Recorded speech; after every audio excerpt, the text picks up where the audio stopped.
সারা বছর তুলসীতে জল দেবেন, 25শে ডিসেম্বর ঝাউ গাছে চুনি লাইট দিয়ে সাজাবেন না।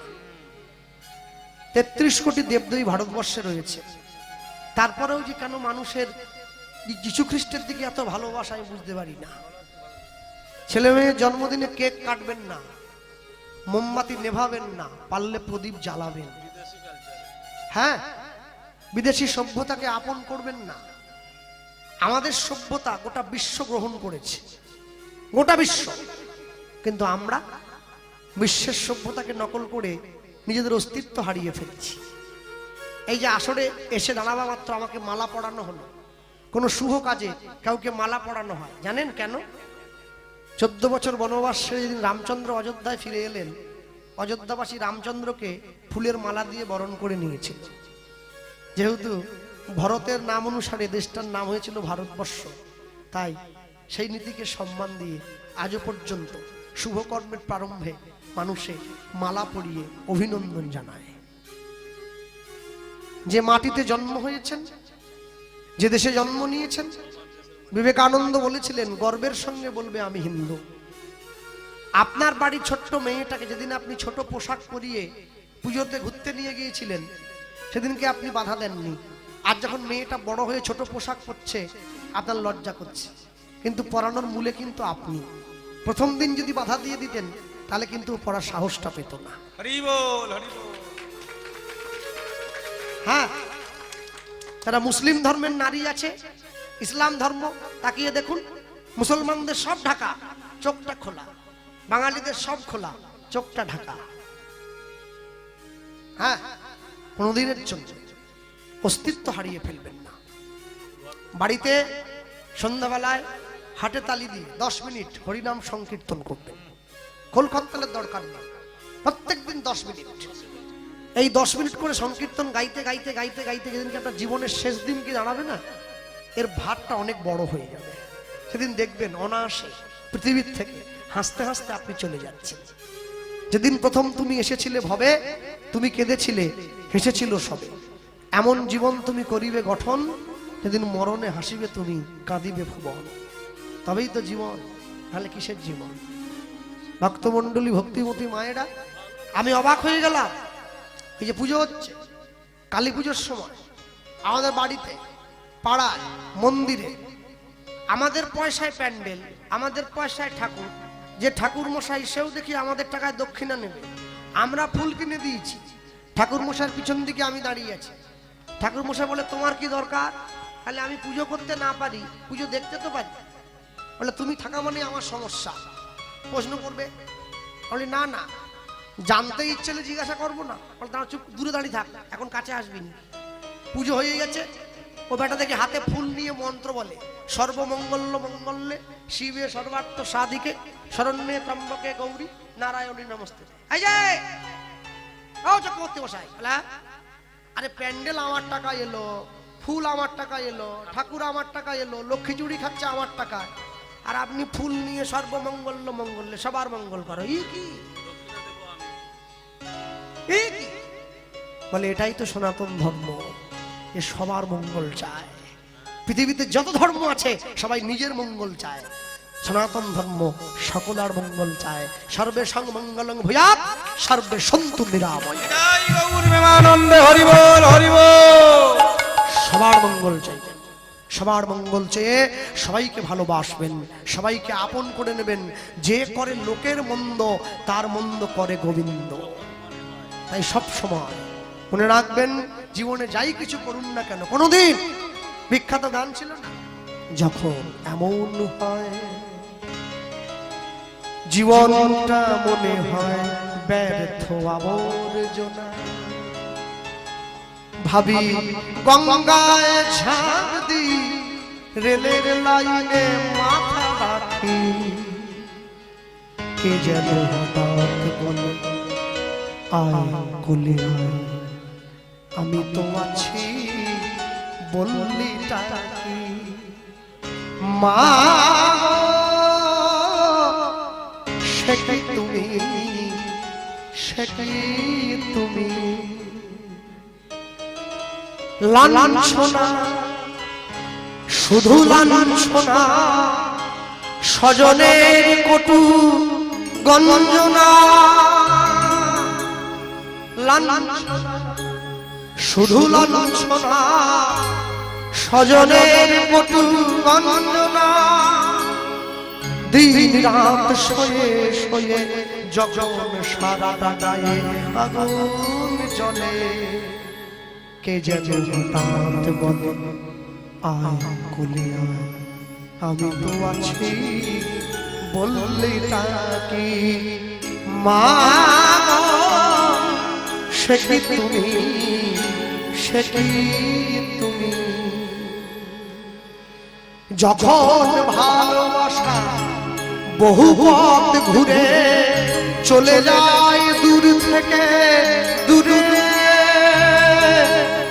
যখন ভালোবাসা বহু পথ ঘুরে চলে যায় দূর থেকে দূরে বন্ধুর দরজায় যত কিছু করার হাত যায় থেমে কে যেন হঠাৎ বলে আয় কোলে আয় আমি তো আছি বললি তাকি মা সে কি তুমি সে কি তুমি মাগো সে কি তুমি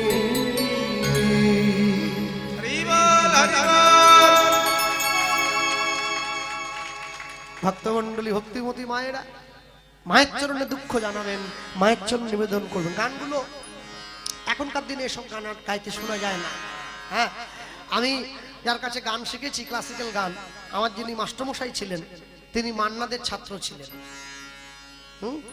তিনি আমায় খুব ভালোবেসে শিখিয়েছিলেন কোনোদিন টাকা চাননি আমার কাছে তিনি বলে গিয়েছিলেন মৃত্যুর আগে করোনায় মারা গিয়েছেন তিনি করোনা তাকে আমি হারিয়েছি তিনি বেঁচে থাকলে হয়তো জীবনে আরো অনেক শিক্ষা গ্রহণ করতে পারতাম অনেক ভুল ত্রুটি সংশোধন করার জায়গা পেয়ে যেতাম তিনি বলে গিয়েছিলেন আমি চলে যাচ্ছি কিন্তু আমি তোকে আশীর্বাদ করে যাচ্ছি আমার গাওয়া গান সারা জীবন তোর মধ্যে দিয়ে বেঁচে থাকবে আর হ্যাঁ যদি তুই কোনোদিন নিজের কণ্ঠের উপরে অত্যাচার না করিস আমি আশীর্বাদ করলাম আমার জীবনী শক্তি দিয়ে তোর এই কণ্ঠ কোনোদিন নষ্ট হবে না সেই আশীর্বাদে এখনো পর্যন্ত আমরা পথ চলে যাই দেবী প্রবন্নারতি হরে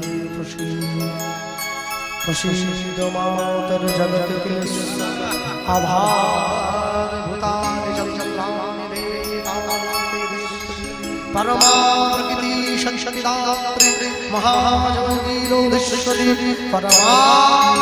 পরমাদিদাত্রী স্বাদেবী স্বাদেবী আদ্যাশক্তি মহামায়ে মহাযোগী রোধেশ্বরী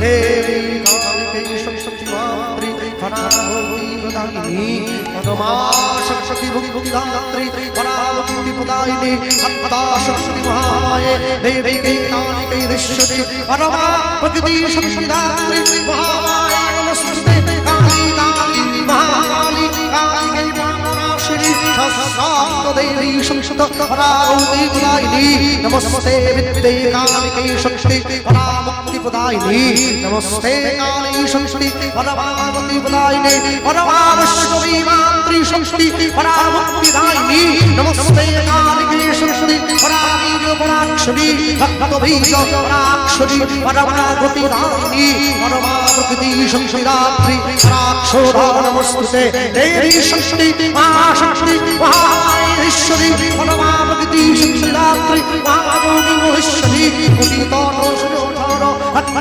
পরাক্ষরী আভার ভূতারি চন্দ্রাণী দেবী শক্তি পরাভক্তি প্রদায়িনী নমো তৈ মহাতৈ শিবায় নমো দেবী কালী শক্তি পরাভক্তি প্রদায়িনী নমস্তে কালী শক্তি আদ্যা শক্তি দেবীনে পরমাপ্রকৃতি শক্তি দাত্রী মহামায়ে নমস্তে ইয়া দেবী চন্দ্রভূতেষু মাতৃরূপেণ সংস্থিতা নমস্তস্যৈ নমস্তস্যৈ নমস্তস্যৈ নমো নমঃ ইয়া দেবী চন্দ্রভূতেষু বিদ্যারূপেণ সংস্থিতা নমস্তস্যৈ নমস্তস্যৈ নমস্তস্যৈ নমো নমঃ ইয়া দেবী সর্বভূতেষু আয়ুরূপেণ সংস্থিতা নমস্তস্যৈ নমস্তস্যৈ নমস্তস্যৈ নমো নমঃ পরমানন্দী সংখ্যাত্রী পরাগতি পদায়িনী আত্মা শক্তি মহামায়ে পরমানন্দায়িনী পরমাপ্রগতি সংখ্যাত্রী পরমামুক্তিদায়িনী নমস্তে কালিকে মাত্রী স্বাহা স্বাধাধারিণী পতিতোষণোঠর নরমুণ্ড বিলাসিনী অসুরো দেবিস্তুভারিণী পরমাশক্তি ভক্তি মাত্রী পরামুক্তি প্রদায়িনী পরমাবৈষ্ণবীদাত্রী শক্তি পরাগতি প্রদায়িনী নমো দেব্যৈ মহাদেব্যৈ শিবাयै রতং নমঃ দেবী কালিकै শক্তি মহামায়ে নমস্তুতে সর্বমঙ্গলমঙ্গলে শিবে সর্বার্থ সাধিকে শরণ্যে ত্র্যম্বকে গৌরী নারায়ণী নমস্তুতে নারায়ণং নমস্তুতে পরং চৈব তত্ত্বমং দেবী হ্রস্বস্तं চৈব ততো জয়মুদিরয়ে নারায়ণ পরাগতি নারায়ণী স্বাধিনী পরমাগতি সংশিলাত্রী পরাভক্তি প্রদায়িনী আত্মা শক্তি মহামায়ে দেবী কালিকে ঋশ্বরী পরমাশক্তিদাত্রী মুক্তি নারায়ণী নমস্তুতে পরমাশক্তিদাত্রী মুক্তি নারায়ণী নমস্তুতে পরমাশক্তিদাত্রী মুক্তি নারায়ণী নমস্তুতে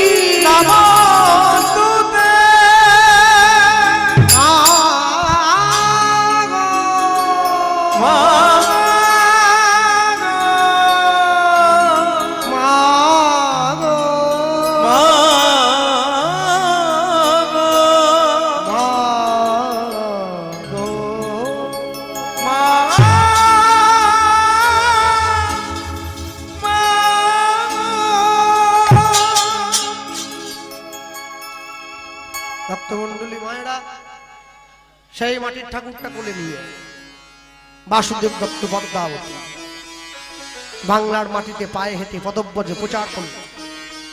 আজও পর্যন্ত সেইভাবে গৌর সম্মুখে এসে দাঁড়িয়েছে, খালি গায়ে হাত তুলে। যে তাকে ভালোবাসে তার ঘরে যায়, যে তাকে ভালোবাসে না তার ঘরে যায় না। হ্যাঁ, তাই বলতেই পারি আমরা কি একসঙ্গে বলবো, প্রাণ ভরে বলবো উচ্চস্বরে। আজও সেই বাসঙ্গনে গৌর নাচে রে, মনে তাই নাচে রে। আজও শিবাসনে গৌর নাচে রে, আমার নিতাই নাচে রে। আজও সেই বাসঙ্গনে গৌর নাচে রে, মনে তাই নাচে রে। আজও শিবাসনে গৌর নাচে রে, আমার নিতাই নাচে রে।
নাগরী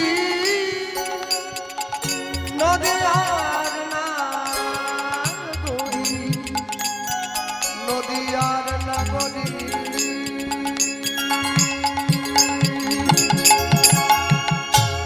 আজও সেই নাগরী গণে গৌর ভালোবাসে মনে প্রাণে আজ নাগরি গণে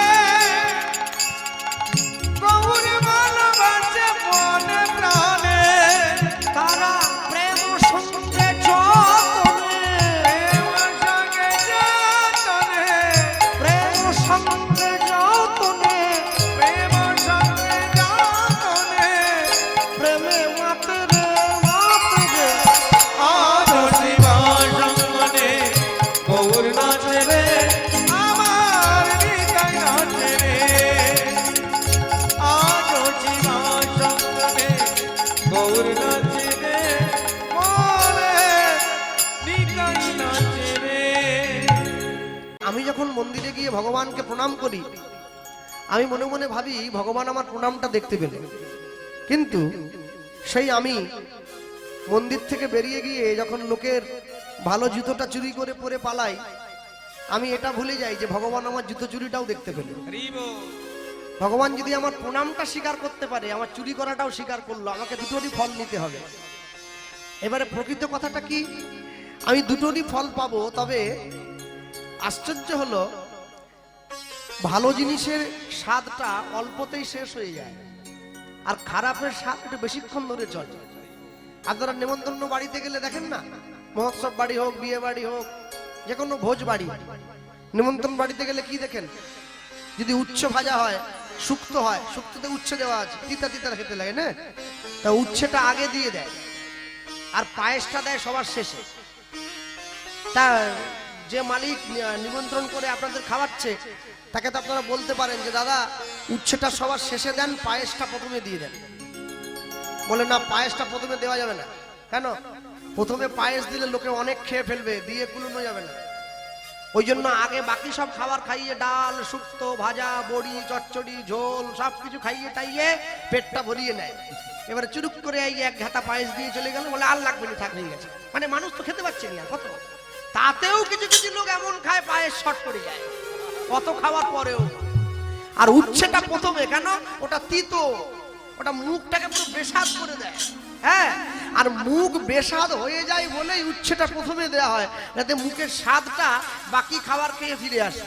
আহা, দুধ খেয়ে মুখ বেস্বাদ হয়ে যায় বলেই তো মদের দোকানে এত ভিড়। তাহলে মদের দোকানে ভিড় হবে কি জন্য? দুধ মোটেই ভালো না, মুখ একবারে বেস্বাদ হয়ে যায়। আর মদ খেলে শরীরটা একবার চাঙ্গা হয়ে যায়, জন্য দোকানে বেশি ভিড় থাকে। মনে রাখবেন, জগতে যাই কিছু করি না কেন দুটো জিনিস পাশাপাশি রেখে দিলে দুটোই কিন্তু তরল। দুধও তরল, মদও তরল। দামের অবশ্য অনেক তফাৎ। এটা আপনাদের হাওড়া জেলায় কত করে কিলো তা আমি জানি না, তবে আমাদের মেদিনীপুরে এই মুহূর্তে 50 টাকা কিলো, যদি খুব ভালো দুধ হয়, নাহলে 30-40 যে যেরকম পাচ্ছে। কিন্তু তফাৎটা কি জানেন? 1 লক্ষ টাকাও যদি মদের দাম হয়, মদ কোনোদিন পরিবারে সবার সামনে বসে খাওয়া যায় না, ওটা অন্ধকারে গিয়ে লুকিয়েই খেতে হয়। আর দুধ যতই কম দামি হোক ওটা সবার সামনে বসেই খাওয়া হয়। এটাই হচ্ছে ভালোর সঙ্গে মন্দের তফাৎ। মন্দটা যতই মাথায় লম্বা হোক ও কোনোদিন ভালোটাকে ছাড়িয়ে যেতে পারবে না। ধর্মের বাতিটা ধীরে ধীরে জ্বলে কিন্তু নিভে যায় না, আর অধর্মের বাতিটা খুব জোরে জ্বলে ওঠে কিন্তু দপ করে নিভে যায়। ঠিক তেমনি কেউ যদি নিজের জীবনে ব্যক্তিগত জীবনে ধর্মকে প্রতিস্থাপন করতে পারে, তাহলে তার ধর্মের প্রতি যদি শক্ত ভিত থাকে, তাকে কিন্তু জগতের কোনো দমকা হাওয়া এসে নাড়িয়ে দিতে পারবে না।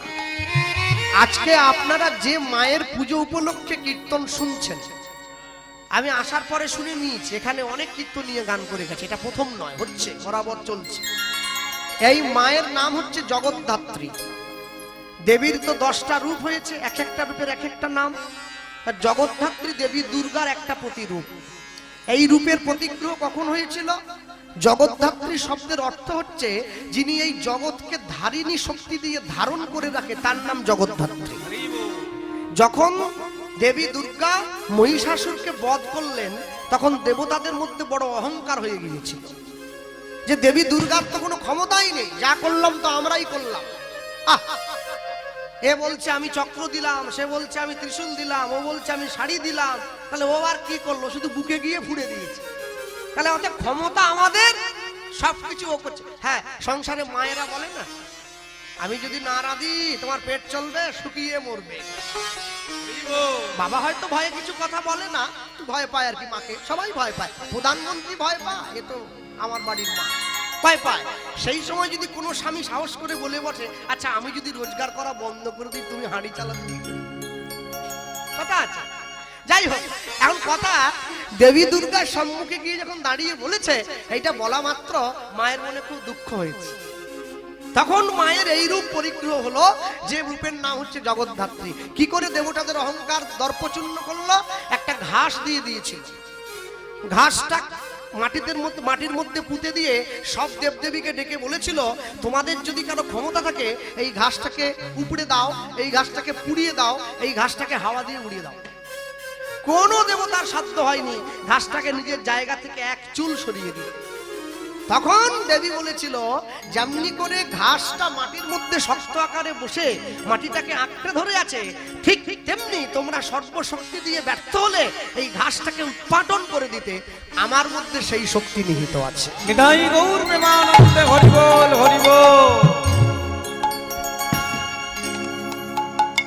নিতাই গৌর প্রেমানন্দে হরি বল হরি বল হরি বল।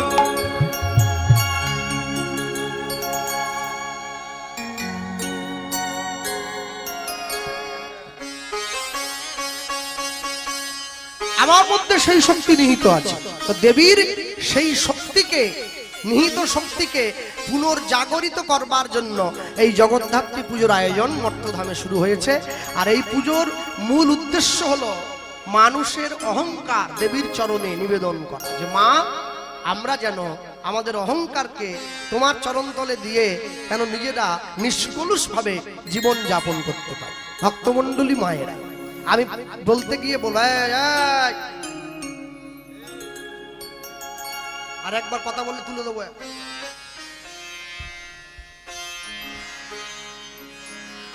যে চৈতন্য মহাপ্রভুকে আপনারা দেখছেন, যে চৈতন্য মহাপ্রভু দাঁড়িয়ে আছে মানুষের সম্মুখে গিয়ে, দুটো হাত তুলে আছে, খালি গা, গায়ে কোনো জামাও নেই, ছবি দেখেন না?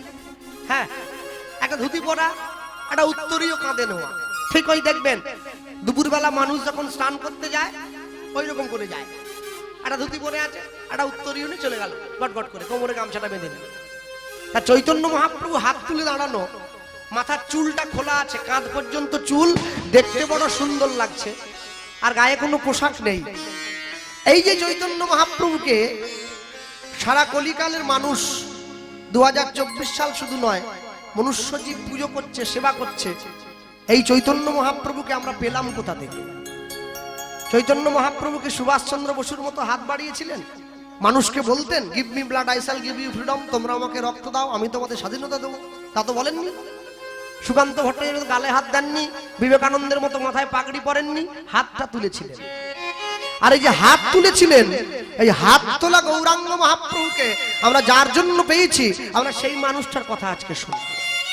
শুরু থেকেই গাইতে হবে, লীলা অনেক বড় আছে, হ্যাঁ, তার মধ্যে অনেক কথা বলার আছে। বলতে গিয়ে লীলা মাধুর্য যা পরিবেশন হবে আপনাদের এই স্থানে দাঁড়িয়ে, হ্যাঁ, পরম বৈষ্ণব যে মানুষটা আমাদেরকে মহাপ্রভুর সঙ্গে পরিচয় করে দিয়েছে, সেই মানুষটা আমাদের ভারতবর্ষের মানুষ না, তিনি বাংলাদেশের মানুষ।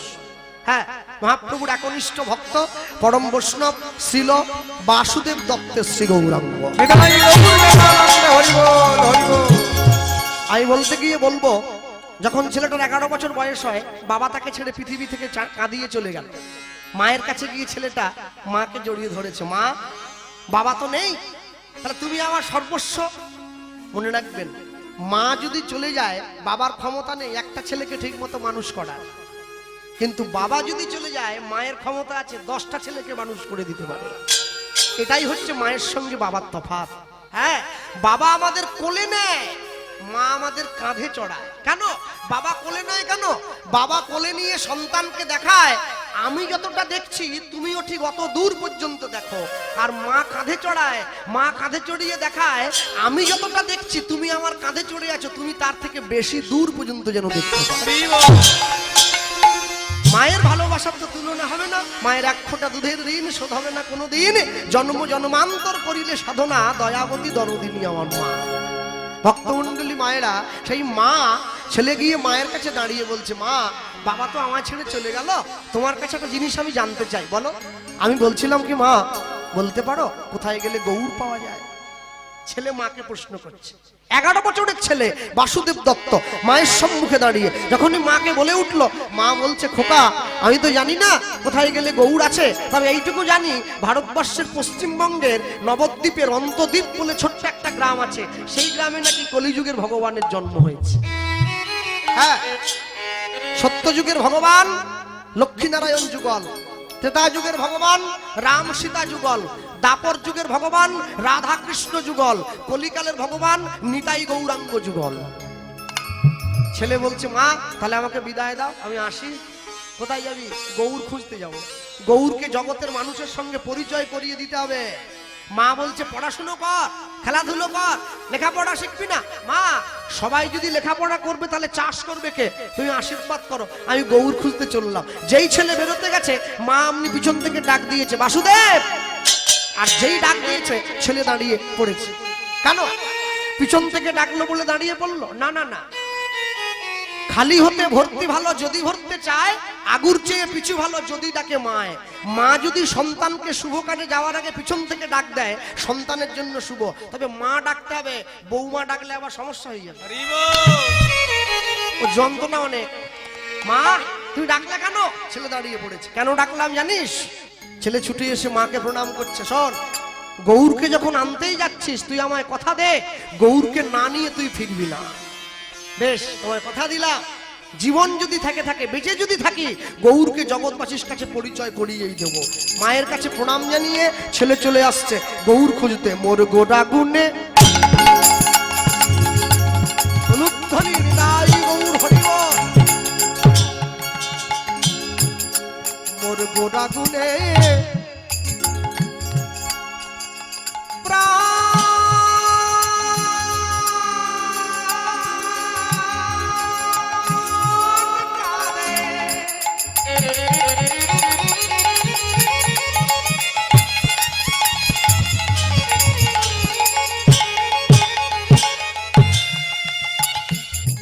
আমি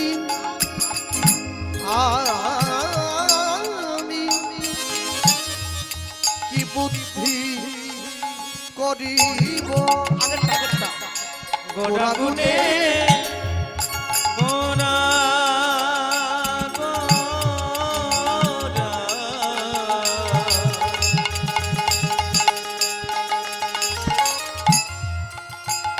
ওই না গোড়া গুনে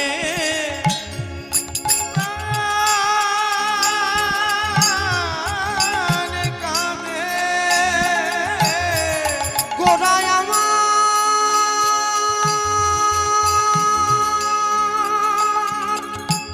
গোড়ায় আমার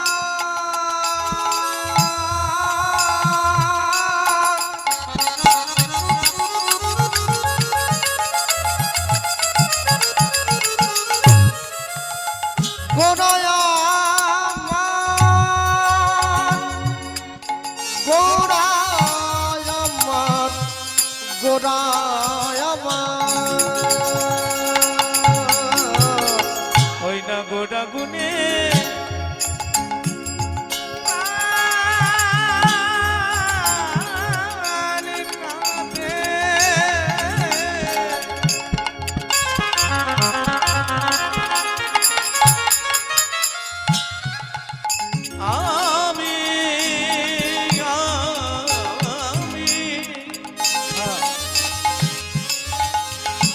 আমি কি বুদ্ধি করিব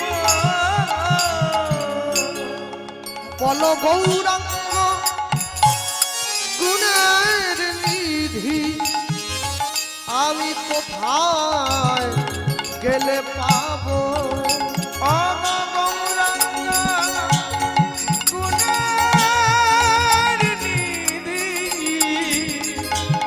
আমি কোথায় গেলে বল গৌরাঙ্গ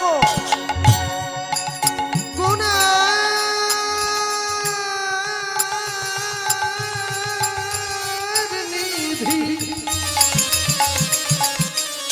আমি কোথায় গেলে পাবো